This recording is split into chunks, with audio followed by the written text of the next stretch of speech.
Ok, vamos a empezar. Muy bien, muy buenos días con todos. Vamos a presentar pantalla en unos segundos. Estamos entrando a la semana número 13. Semana número 13, ya estamos casi a un mes para finalizar este curso de psicología preuniversitaria. Bien, voy a presentar pantalla. Chequeamos el audio, me dicen que está bien, la cámara está bien. Presentación de pantalla. Y empezamos.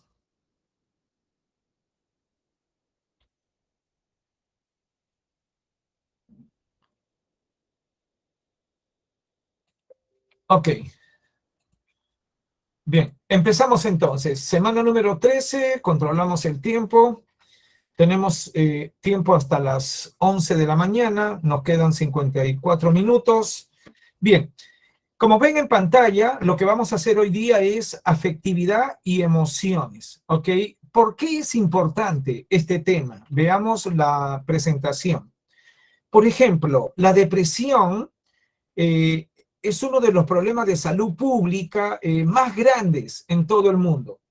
Fíjense que la Organización Mundial de la Salud estiman un porcentaje de esta enfermedad del 5% de la población mundial, ¿ah?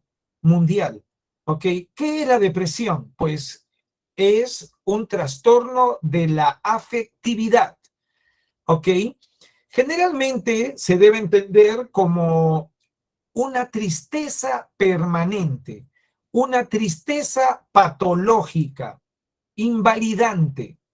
La persona incluso puede llegar al suicidio. En Perú no es el 5%, es mucho más, debe ser un 8%, lo cual quiere decir que de cada 100 personas que tú conozcas, de cada 100 personas, por lo menos 7, 8 o 9 personas sufren de depresión en algún grado. Puede ser depresión leve, moderada o depresión profunda, ¿ok? Como ya dije, la depresión sería pues un sentimiento instalado permanentemente porque se formaron memorias a largo plazo emocionales, memorias emocionales negativas instaladas en el cerebro, ¿ok? Y es algo muy peligroso, como estoy comentando, para la salud del individuo, ¿ok? Ahora, antes de decir cuál es el índice de lo que vamos a recorrer el día de hoy, quiero que vean estas dos máscaras griegas, una de alegría y otra de tristeza. Ahora se sabe que las emociones primarias, por decir, las primeras emociones en surgir evolutivamente, biológicamente, son la alegría y la tristeza. Esas son las dos emociones de las cuales se derivan las demás. La alegría es una emoción que tiene signo positivo, placentero. En cambio, la emoción de la tristeza tiene signo negativo, de displacer, ¿ok?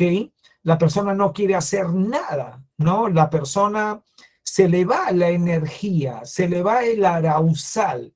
Por lo tanto, parece que de las emociones, las dos más básicas son la alegría y la tristeza. El miedo sería un derivado de la tristeza, el miedo, ¿ok? ¿Quién es el que propone esto? ¿Qué filósofo que casi no se estudia? Más se estudia a Descartes, pero no se habla casi nada de Baruch Spinoza, ¿ok? Ese nombre es importante, Baruch Spinoza. Pero bueno, este Baruch Spinoza investigó este tema de la afectividad, ¿ok? Y es el filósofo que está guiando las investigaciones modernas sobre la vida afectiva. ¿Qué vamos a recorrer? Punto número 1, vamos a definir la afectividad, la vida afectiva. ¿Cuáles son los estados afectivos?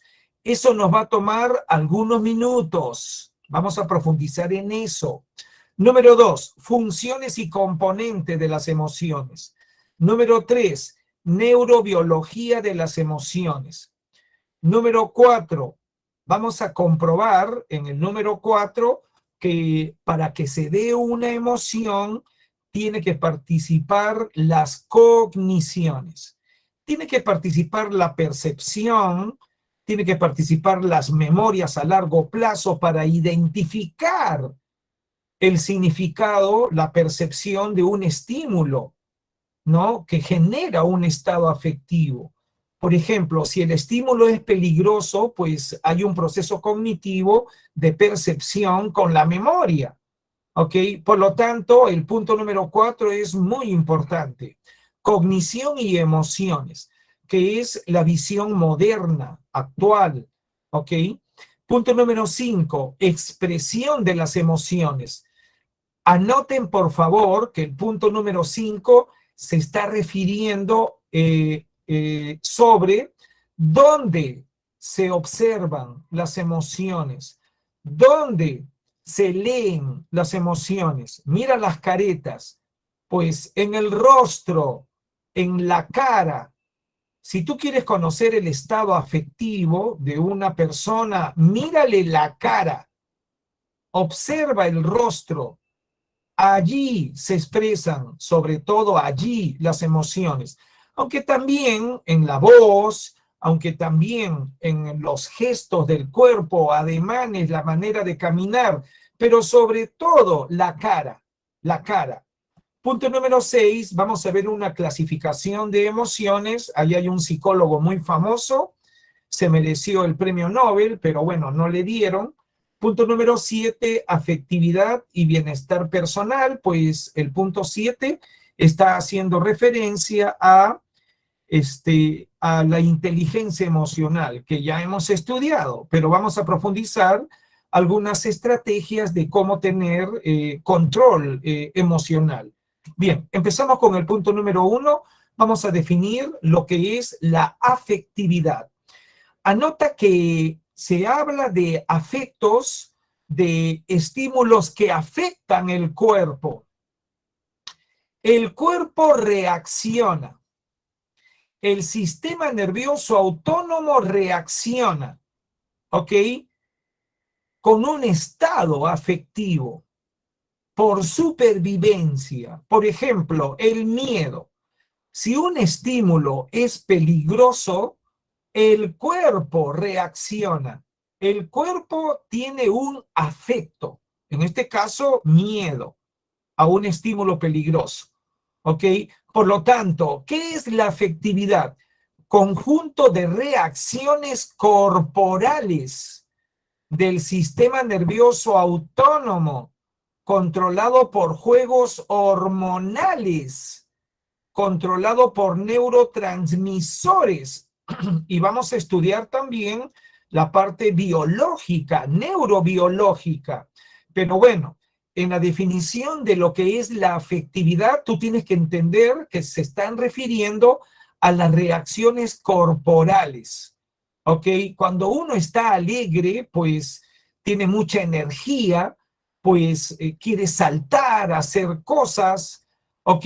Incluso cuando estás feliz, el corazón se te acelera, ¿no? De un estado placentero, agradable, ya. Por lo tanto, la afectividad tiene un indicador.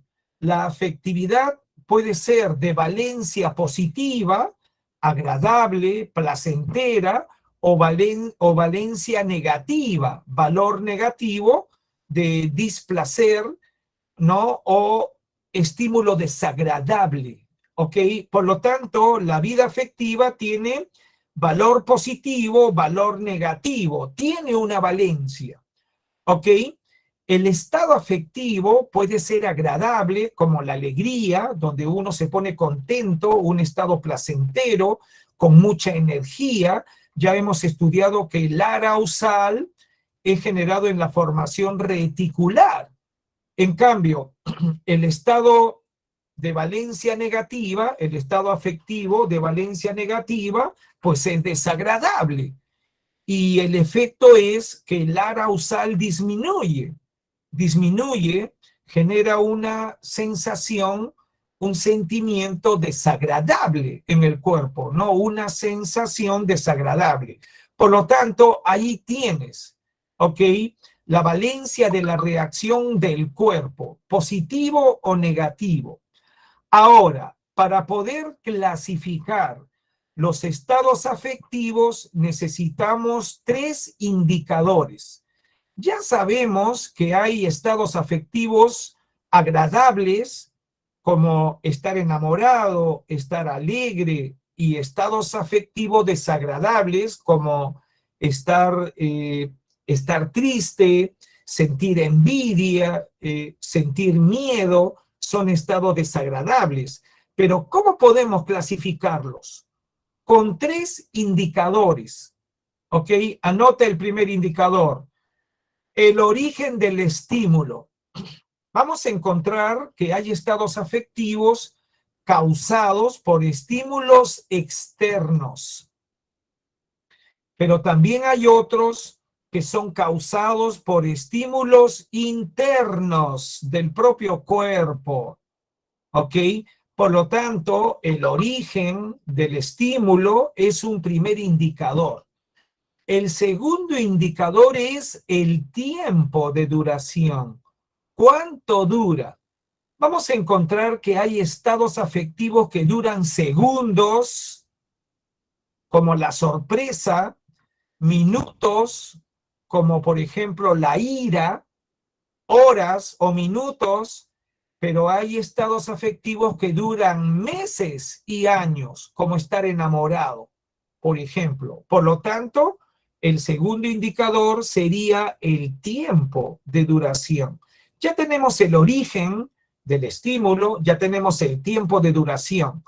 Y el tercer indicador es la intensidad. Hay estados afectivos de muy alta intensidad, otros estados afectivos de baja intensidad. Por ejemplo, los sentimientos son de baja intensidad, los estados de ánimo son de baja intensidad, pero las emociones y las pasiones son de muy alta intensidad. Ya tenemos entonces los 3 indicadores: origen del estímulo, tiempo de duración del estado afectivo y la intensidad del estado afectivo. Quiero mi reforzador. ¿Se entendió hasta aquí? Quiero mi reforzador positivo. ¿Sí o no? ¿Se entendió? Hasta aquí. Prestenle mucha atención ahora a la clasificación. Vayamos a la clasificación.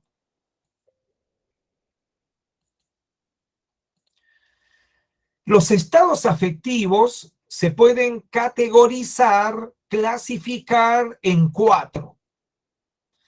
No estamos hablando de la valencia positiva o negativa, porque en cada uno de ellos hay valencia positiva y negativa, sino estamos hablando de los indicadores, de el origen del estímulo, el tiempo de duración y la intensidad.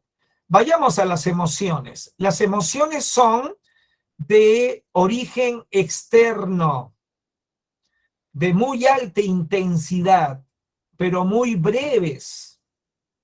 Las emociones, por ejemplo, la alegría dura minutos, la tristeza puede durar minutos, ¿ok? Son de origen externo, por ejemplo, te pones triste por una mala noticia o te pones alegre por una buena noticia. La emoción es repentina, es muy intensa, pero de corta duración y de origen externo, ¿ok? Pero las emociones, por ser muy intensas, generan reacciones fisiológicas muy intensas. Corazón se acelera, uno se sonroja, uno se pone pálido de miedo o se sonroja de vergüenza, cosas como esas, ¿ok? Por lo tanto, las emociones son breves porque duran segundos, como la sorpresa. Fíjate acá, este niño se sorprende, abre la boca, abre los ojos, la sorpresa dura segundos, ¿ok? El miedo puede durar minutos, el corazón se acelera para correr, ¿ok? Ante el peligro. Ya, esos son emociones diferentes a los sentimientos. ¿Por qué? Porque los sentimientos ya interviene la memoria a largo plazo. Ya hemos estudiado la memoria a largo plazo, que son cableado sináptico, que son circuitos sinápticos permanentes. Por lo tanto, los sentimientos serían de origen interno, ¿ok?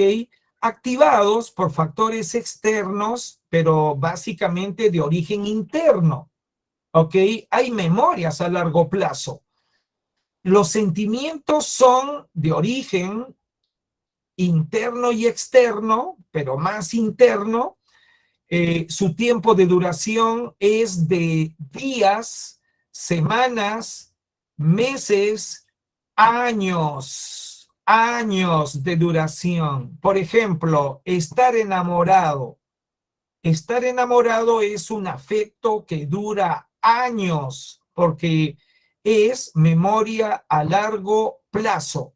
La intensidad es baja, baja, ¿ok? Baja intensidad es un sentimiento muy estable, pero muy duradero, ¿ok? En los sentimientos interviene la conciencia. Hay una evaluación cognitiva permanente. Fíjate, prima un estado subjetivo de la persona, ¿ok? Por ejemplo, cuando tú te enamoras, eso dura años. Cuando tú te enamoras, la percepción del objeto amado cambia. Tú miras al ser amado como la persona más hermosa del mundo. Se me viene a la mente esta serie del Chavo del Ocho que el profesor Girafales, ¿no? La ve a doña Florinda como una mujer hermosa, delicada, una dama. Cuando don Ramón le dice, pues, doña Florinda, pues está con rulero toda fea, ¿no? Entonces te vas dando cuenta que hay un componente subjetivo, ¿ok? Para la persona enamorada, esa mujer es bella. Para el vecino, don Ramón, esa vieja condenada es fea. Pero bueno, entonces, por si acaso, estoy diciendo vieja en el sentido de mujer, como dicen en México, ¿no? Las viejas, ¿no? Le dicen a la mujer. A todas las mujeres le dicen viejas en México. Ya es un sentido cultural, ¿no? De la palabra vieja. Pero bueno, volvemos a los sentimientos. Los sentimientos, entonces, hay memorias a largo plazo que hacen que la emoción se instale en el cerebro de manera permanente, duradera. ¿Ok? Anoten que los sentimientos son emociones conscientes. Hay una evaluación cognitiva, ¿ok? Muy diferente a las emociones, porque las emociones duran segundos. Obvio que tiene que haber una percepción para saber de qué se trata el estímulo, pero esa evaluación es muy breve, por eso dura segundos, minutos nada más. Bien, ahora vayamos a los estados de ánimo, que generalmente tienen signo negativo. Estar de mal estado de ánimo, estar taciturno, melancólico, triste. Los estados de ánimo son de origen interno, generalmente sistema inmunológico. Sistema inmunológico está luchando con alguna, de repente, enfermedad crónica, ¿ok? Generalmente las personas mayores que tienen enfermedades crónicas a veces están de mal estado de ánimo porque tienen algún proceso corporal de salud crónica, ¿no? Alguna enfermedad se está gestando. Entonces está de un estado de ánimo bajo, el arousal está muy bajo, ¿ok? es un estado de valencia negativa, de origen interno. Por ejemplo, la persona tiene cáncer en primer grado, segundo grado, todavía no se manifiesta el cáncer, pero tiene un estado de ánimo malo, malo, ¿ok? Como estoy comentando. Ya. Eh, los estados de ánimo duran días, semanas, ¿ok? Hay memoria del cuerpo, memoria a largo plazo, pero no dura permanentemente, ¿no? Hay días que uno se puede levantar de un buen estado de ánimo, ¿no? Bien. Y cerramos entonces con las pasiones. Las pasiones, ojo, pueden tener signo positivo, signo negativo. Por ejemplo, hay personas apasionadas al fútbol, pero hay personas apasionadas, por ejemplo, a las drogas, apasionadas hacia la violencia, odio patológico, por ejemplo. Hay personas apasionadas con el sexo, ¿ok? Hay personas apasionadas hacia las matemáticas, ¿ok? Entonces, las pasiones, el origen, pues es externo e interno. Hay memorias a largo plazo. Las pasiones duran meses y años, igual que los sentimientos, pero las pasiones son muy intensas. Los sentimientos son de baja intensidad, ¿ok? Una persona apasionada de la religión se puede volver fanático religioso, por ejemplo, apasionado. Pero también una persona apasionada, por ejemplo, el futbolista Maradona, que quería estar con la pelota mañana, tarde y noche, ya esa pasión le lleva pues a la excelencia deportiva, ¿ok? Y voy a recomendar un video para que vean a un hombre apasionado, pero hacia las matemáticas. En mi canal, La Psicología del Futuro, este fin de semana te recomiendo ver el video, El hombre que conocía el infinito. El hombre que conocía el infinito. Esa película del año 2015 trata sobre la biografía de un matemático, que en Perú no lo conocen mucho porque en Perú la gente anda pensando en fútbol y en chismosería. Ok, Robinson Bryan, exacto, Ramanujan, ok. Sugiero que vean la película El hombre que conocía el infinito y van a ver que Ramanujan está apasionado con las matemáticas, duerme, sueña números. Aparte es apasionado religioso y cree en sueños que una diosa le ayuda con las matemáticas. Mira la pasión humana. Está obsesionado con los números y una diosa se le presenta en sueños, según lo que cuenta él, ¿no? Y le ayuda con las fórmulas matemáticas, ¿ok? Pero para que entiendan qué es lo que está pasando con Ramanujan, recomiendo ver el video La mente del matemático. La mente del matemático, que yo te vengo recomendando, pues todo el semestre, porque si tú quieres entender eh, cuál es el origen de las matemáticas en la mente humana, pues allí te lo estamos sugiriendo, ¿ok? ¿Qué vuelve buen matemático a la persona? Anota, porque te lo voy a decir, la recta numérica. La recta numérica mental que tienes que construir tú con la práctica de las matemáticas. De tanto sumar, restar, multiplicar y dividir, tú tienes memoria implícita, memoria a largo plazo implícita, automática, una recta numérica que manejas con la imaginación. Eso se ha comprobado experimentalmente y está en el video, La mente del matemático. Lo que pasa es que la gente mira el video, no analiza, ¿ok? Y no se da cuenta de lo que tienes que hacer. Practicar hasta formar una recta numérica en tu mente. Incluso Los niños de primaria pueden generar la recta numérica. Tú dirás, ¿cómo, profesor? Fácil, practicando sumas, restas, multiplicaciones durante centenares de horas, porque para desarrollar las matemáticas tienes que tener una actitud positiva, una emoción positiva. Tú tienes que sentir una emoción agradable, pero si tú tienes una emoción desagradable, de valencia negativa, nunca vas a practicar sumas, restas, multiplicaciones en primaria, nunca. Entonces te vas dando cuenta que las emociones son importantes, te vas dando cuenta, las emociones son muy importantes, ¿ok? Entonces te estoy dando el secreto del desarrollo de tu mente, tu pensamiento matemático. Pero mira el video, ¿ok? Yo cuando te recomiendo no estoy dando malos consejos, ¿ok? Mira la película para que veas al hombre apasionado, ¿ok? Y mira el video, La mente del matemático, para que entiendas qué está pasando. Otro caso de apasionamiento hacia las matemáticas sería pues Albert Einstein, la mente de Albert Einstein, apasionado también hacia las matemáticas. Pero bueno, avanzamos. Pero también hay pasión hacia el sexo.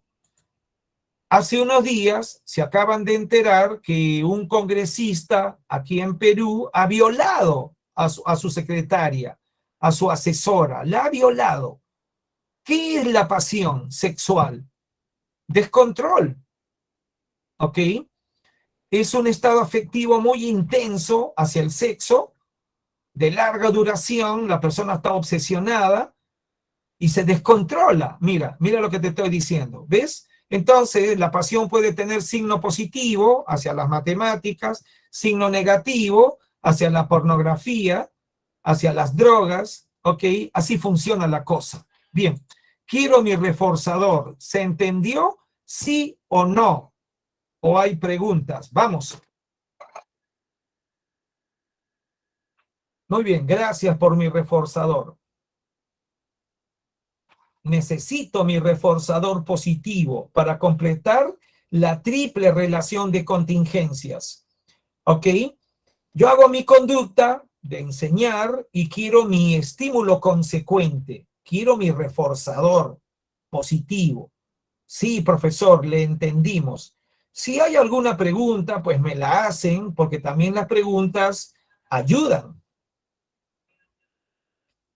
Y yo no me molesto por las preguntas, para nada, porque no le tengo miedo a las preguntas. No tengo por qué tener miedo a las preguntas. Hagan preguntas. Bien, avanzamos. Sí, señorita Valeria, sí. Si una persona va tomando conciencia que se está enfermando, o ya le dijeron, señor, tiene cáncer, pues el estado de ánimo, pues si no tiene cómo controlar la enfermedad, pues puede caer en depresión. ¿Qué es depresión? Miedo, memorias emocionales, condicionamiento clásico pavloviano, genera memorias a largo plazo, ¿ok? Es un miedo patológico, es una tristeza patológica, ¿ok? Se tiene que llevar psicoterapia, ¿no? Para la persona. Siempre hay un apoyo psicológico y eso se llama psicología de la salud, así se llama. La psicología de la salud, el psicólogo se hace cargo de personas con enfermedades crónicas.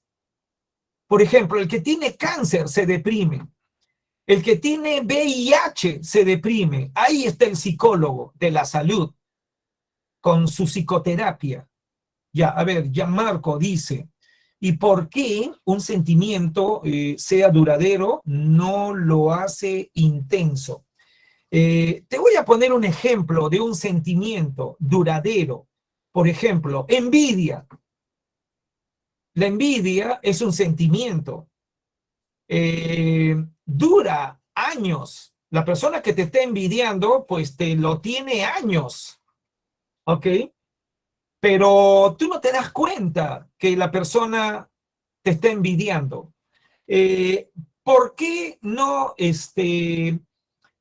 no es intenso? Porque se trata de una reacción psicofisiológica producto de una evaluación, por ejemplo, la envidia, ¿no? De que la persona, vamos a poner, yo envidio a la persona que es más inteligente que yo, porque me puede quitar el puesto laboral. Entonces siento miedo, pero no se me nota en el rostro, ¿ok? No se me nota en el rostro, ni en el cuerpo, ni en la voz. Entonces yo lo envidio y finjo, ¿no? Finjo que me llevo bien, pero estoy buscando la manera de cómo hacerle daño, ¿no? Para que ese competidor, pues, no me gane el puesto. Es de muy baja intensidad, ¿ok? La envidia, por ejemplo, es una mezcla de emociones. Recomiendo, en mi canal hay un video que se llama Psicología de la Envidia, en mi canal, que no pasa de 200 visitas, ¿ok? Psicología de la Envidia. Y si quieren algo más sólido, en mi blog, La Psicología del Futuro. Mi blog se llama La Psicología del Futuro, igual que mi canal. En mi blog hay un artículo, creo que es uno de los pocos artículos en el internet sobre la envidia, porque no hay mucho. ¿Ok? ¿Qué es la envidia? Una mezcla de miedo, odio y frustración. Una mezcla, es un cóctel muy peligroso. Pero la envidia no se nota, el envidioso está a tu lado, ¿ok? Y tú no lo notas. Ya, Robinson Bryan, los suicidios, estoy diciendo que son producto de depresión, que es un estado de tristeza patológica, donde la persona que se suicida tiene un dolor, no solamente físico. Por ejemplo, te comento, el cáncer duele. La persona que tiene cáncer duele, es un dolor interno, pero los médicos le ponen analgésicos todo el tiempo. Pero ¿qué pasa con la gente que no tiene opción de ir a donde un médico y tiene cáncer? Pues el dolor permanente, increciendo, le puede llevar al suicidio, se tira por la ventana. Si observan los hospitales que tienen varios pisos, las ventanas no permiten que una persona pueda saltar de un hospital, porque el suicidio, la persona doliente, enfermedad es dolor, se puede suicidar, ¿ok? Y por eso, si por ejemplo ven o suben al hospital del Seguro Social, ¿no? En el piso, ¿qué te digo? Número 20, la ventana por ahí no pasa una persona, porque si no, ¿cuánta gente se suicidaría? ¿Ok? Eh, eso de si es genético o aprendido, pues está en discusión. ¿Ok? Debe haber de los dos factores, debe haber de los dos factores. ¿Ok? Pero bueno, avanzamos. Ahora, vayamos al punto número 2, funciones de las emociones. ¿Para qué sirven las emociones? Pues las funciones son la supervivencia. Las emociones tienen una función positiva. Por ejemplo, el miedo, para correr, salvar la vida. Aquí, mira, moldea el comportamiento por condicionamiento operante. Por ejemplo, el castigo. Cuando te castigan, pues ya te da miedo. Surge la precaución, ya no lo vuelves a hacer. Las emociones entran a tallar allí. Y regula la interacción social. Anota actitudes con C. Las actitudes, pues tienen una base afectiva. ¿Ok? Y por lo tanto, las emociones están en la base de las actitudes con C. Actitudes con C. Ya saben que las actitudes y los estereotipos pueden ser positivos o negativos. Muy bien, componente de las emociones. El afecto, ¿no? porque antes a las emociones, a los sentimientos, todo eso le llamaban afecto. Ok, las emociones o los afectos, pues tienen componente subjetivo. Siempre tiene que haber una evaluación, saber qué significa el estímulo, si el estímulo es peligroso o el estímulo no lo es, o si el estímulo es beneficioso o no lo es. Por lo tanto, siempre hay una evaluación subjetiva. ¿Ok? Mira aquí, el sujeto piensa que no podrá con el examen, pues eso te lleva a la depresión, eso te lleva a la ansiedad. ¿Ok? La ansiedad, ¿qué significa? Miedo, pues, miedo al estímulo, miedo a la situación. Ahora, componente conductual. ¿Dónde se leen las emociones? En el rostro, como vamos a ver, pero también en el cuerpo, la manera de caminar, la manera de hablar. Componente fisiológico, sistema nervioso autónomo, hormonas que activan el sistema nervioso autónomo, son reacciones fisiológicas. Cuando se tiene miedo, el corazón bombea la sangre al músculo. ¿Para qué? Para correr, huir. Pero cuando tienes más bien odio, el corazón bombea sangre al músculo para atacar, insultar. Ya, hay un componente fisiológico. Vayamos al siguiente punto. Desde 1930, hace casi 100 años, pues se viene descubriendo centros en el cerebro responsables de las emociones. El sistema límbico se descubre en más o menos 1930, en esa década, y le llamaban circuito de Papez. Pero 20 años después le llaman sistema límbico. Como su nombre le indica, son varios núcleos. El más importante es la amígdala. Anota, se llama amígdala porque la palabra amígdala, palabra griega, significa almendra, forma de almendra.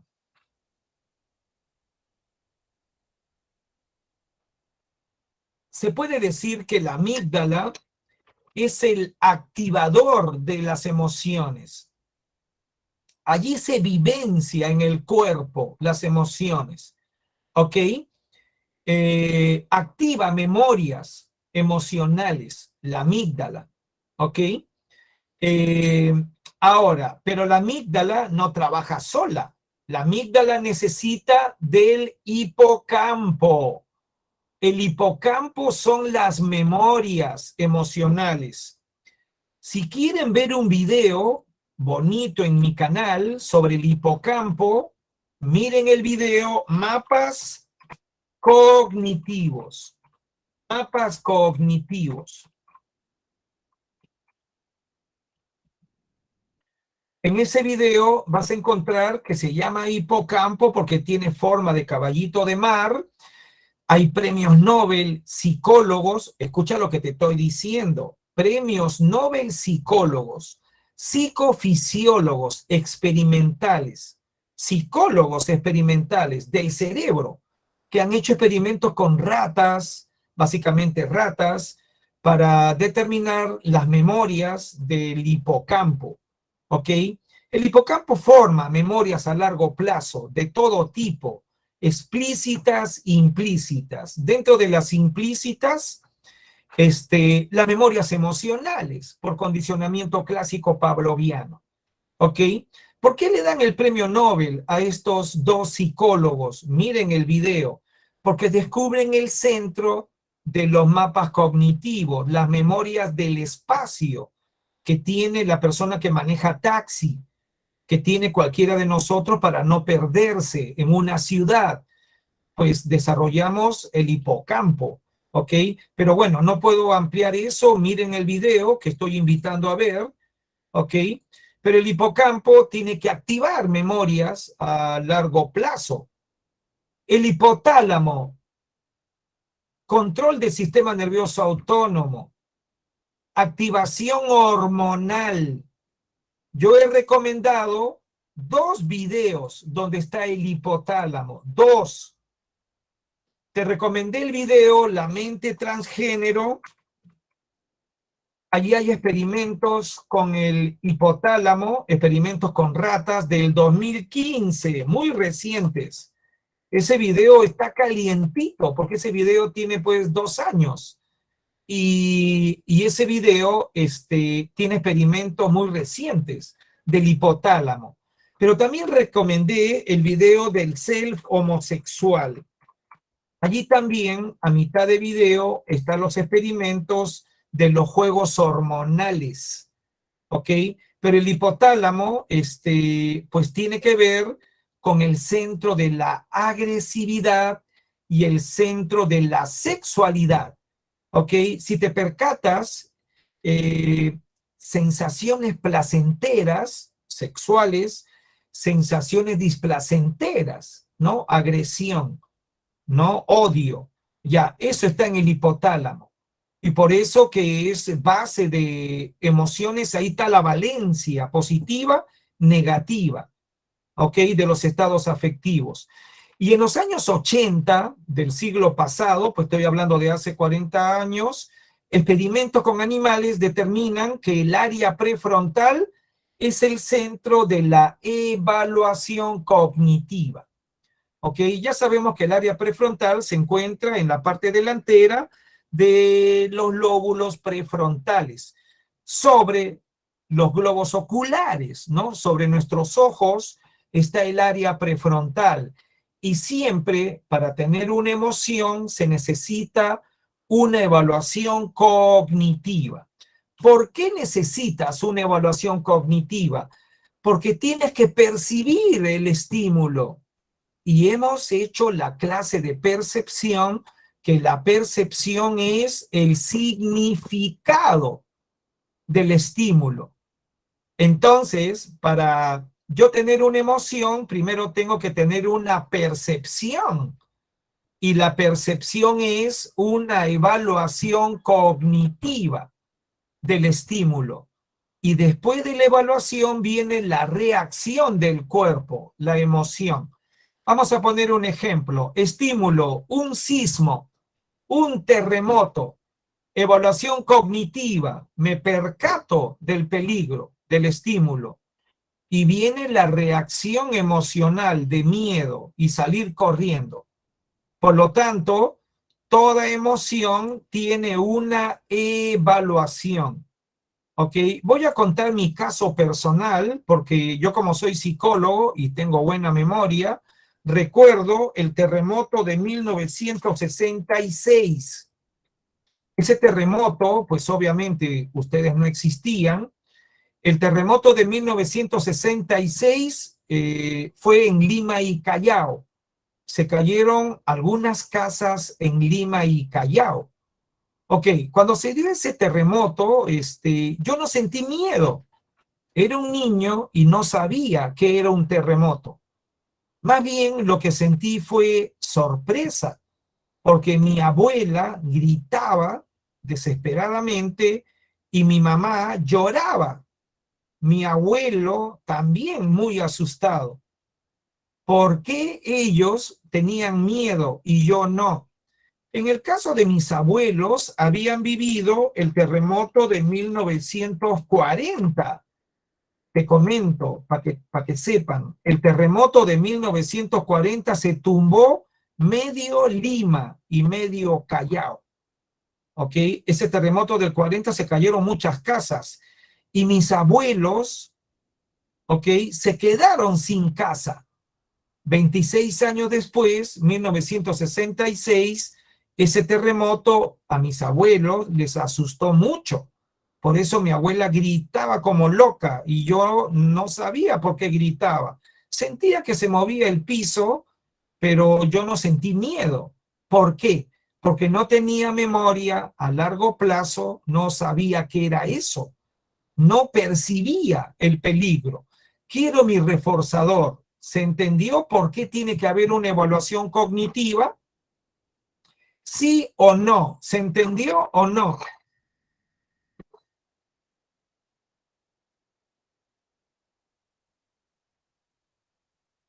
Me quedan 10 minutos, vamos a acelerar.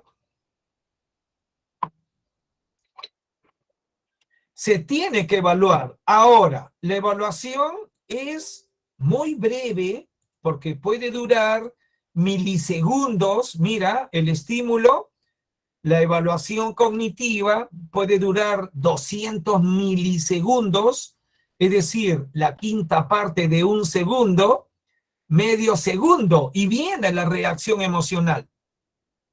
Rápido, o puede demorar algunos segundos, pero tiene que haber una evaluación. Ahora, vayamos a los modelos psicológicos. Veamos el neurocientífico Stanley Schachter. Recomiendo ver el video El misterio de la conciencia en mi canal, La Psicología del Futuro. Según Stanley Schachter, el estímulo tiene doble evaluación. Evaluación del cuerpo, porque tenemos memorias a largo plazo implícitas, y las memorias implícitas tenemos memorias emocionales, el cuerpo evalúa. Pero también tenemos área prefrontal y tenemos una evaluación consciente. Por lo tanto, hay evaluación del cuerpo, evaluación fisiológica con memorias emocionales y evaluación cognitiva de saber percibir qué es el estímulo. Por ejemplo, si yo voy caminando a medianoche, ¿ok? Por el distrito del Rímac, ¿ok? Porque salgo de una fiesta medio mareado y me aparecen dos delincuentes con ánimo de asaltarme, mi cuerpo reacciona y mi conciencia también evalúa. Si yo evalúo, vienen dos delincuentes a asaltarme, yo estoy solo, me pregunto, ¿soy karateca? No. ¿Estoy armado? No. ¿Corro rápido? No. Entonces, la emoción de terror, me van a asaltar, me pongo a temblar, ¿ok? Ya, pero mi cuerpo evaluó también. Y cuando veo que mi corazón salta de terror, pues la evaluación cognitiva pues va a desencadenar en una emoción de alta intensidad, ¿ok? Vayamos al segundo, disculpen, vayamos al segundo modelo, que es más psicológico todavía. El modelo de Richard Lazarus, fíjate, evaluación del estímulo, evaluación primaria. Supongamos que yo estoy haciendo clases ahora y como estoy en el piso 11, yo estoy en el piso 11, escucho gritar a mis vecinos, incendio, incendio, evaluación primaria, en milisegundos, incendio. Eso es peligroso. Se está quemando la casa del vecino. Evaluación secundaria. Tengo escapatoria, tengo cómo afrontar la situación. Sí, hay escalera de seguridad, escalera de emergencia. Entonces, mi emoción será de miedo, pero de repente con una intensidad media. Pero ¿qué pasa si yo evalúo la evaluación secundaria? Digo, no tengo escapatoria, ¿ok? No tengo escaleras de emergencia, no tengo escapatoria, pues la emoción será mayor, intensidad, terror, pánico, ¿ok? Bien, pero hay doble evaluación. Evaluación del estímulo, cuán peligroso es, y evaluación de si tengo escapatoria, si tengo cómo afrontar, ¿ok? Bien, quiero mi reforzador. ¿Se entendió? ¿Sí o no? Me quedan 6 minutos. Vamos, ¿sí o no? ¿Se entendió? ¿Quieren otro ejemplo? Pongan el ejemplo de un asalto. Evalúo, ¿verdad? Si me vienen a asaltar, vienen dos por delante, dos por atrás, cuatro para asaltarme. Evalúo, me van a asaltar.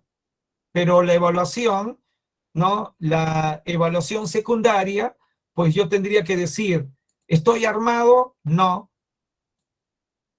¿Sé karate? No. ¿Tengo plata? Sí. Acabo de cobrar, pues el terror, ¿no? Terror, ya. No tengo escapatoria, ya. Muy bien.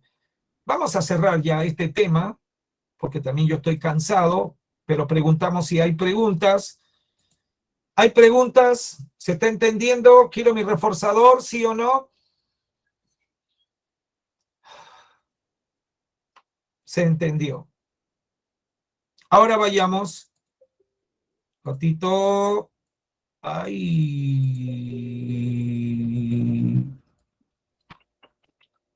Ya. Punto número 4 o 5. Ya. ¿Dónde se leen las emociones? En el rostro. ¿Quiénes estudiaron eso? Charles Darwin en el siglo XIX determinó que las emociones se leen en el rostro tanto en animales como en el ser humano. Darwin es el mismo de la teoría de la evolución biológica por selección natural.